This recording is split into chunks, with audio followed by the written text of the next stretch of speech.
sam počela sa bolestima dišnog sustava i od tuda je nastao moj Abromed. Radim sve bolesti dišnog sustava, radim recimo Abromed je dobro i za suhi kašelj, za kašelj gdje ima šlajmer ga razvodnjava. Taj Abromed je i kod bronhitisa radim, dakle astmu, radim kopt. Kopt obuhvaća kronični bronhitis i emfizem. Zatim radim alergije. Jako puno alergija ima. Alergije mogu biti na određene biljke, na polen, mogu biti na odjeću, na hranu, na razne kemikalije. Zatim radim kožne bolesti, jako dobre rezultate imam kod psorijaze, a nisam ju htjela raditi jer su nas u dermatologiji učili da je psorijaza neizlječiva.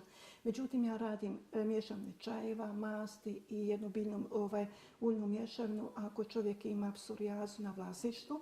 Imam jako dobre rezultate. Zatim, ja nisam spomenula, ja sam završila kozmetiku, ali kozmetiku ne radim ono klasične tretmane, nego radim kreme za određene tipove kože i za određene anomalije kod kože. Recimo, imam jako dobre rezultate kod popucalih kapilara na licu, zatim kod vitiliga. Vitiligo je teška dijagnoza, ali ako je klijent zainteresiran, drži se mojih uputa, ima dobrog pomaka. Dakle, akne, razne vrste ekcema, neurodermitisi i što bi naglasila, ja radim za sve dobne skupine. Dakle, od dojenčadi radim i za trudnice. Sa trudnicama čovjek mora biti jako oprezan jer ima dosta biljaka koji mogu izazvati abortus. Zato se mora paziti što se daje, u koje vrijeme se daje, u kojem mjesecu trudnoće. Recimo, teško je dojiljama i trudnicama često kašlju, što im dati. Abromed mogu uzimati jer nema jedne supstance koja bi utjecala niti na dojenče, niti na plod, niti na dojilju.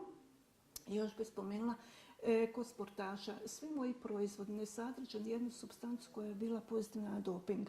A konkretno Abromed je jako dobar jer jača imunitet. Dakle, svi sportaši bez problema mogu uzimati Abromed i sve druge moje proizvode. Ja se bavim još ovako i puno proučavam i doping i najnovije što se daje u znanosti jer stalno ima nekakve nove supstance koje se otkrivaju i zbog čega neki sportaši stradaju, nisu znali da nešto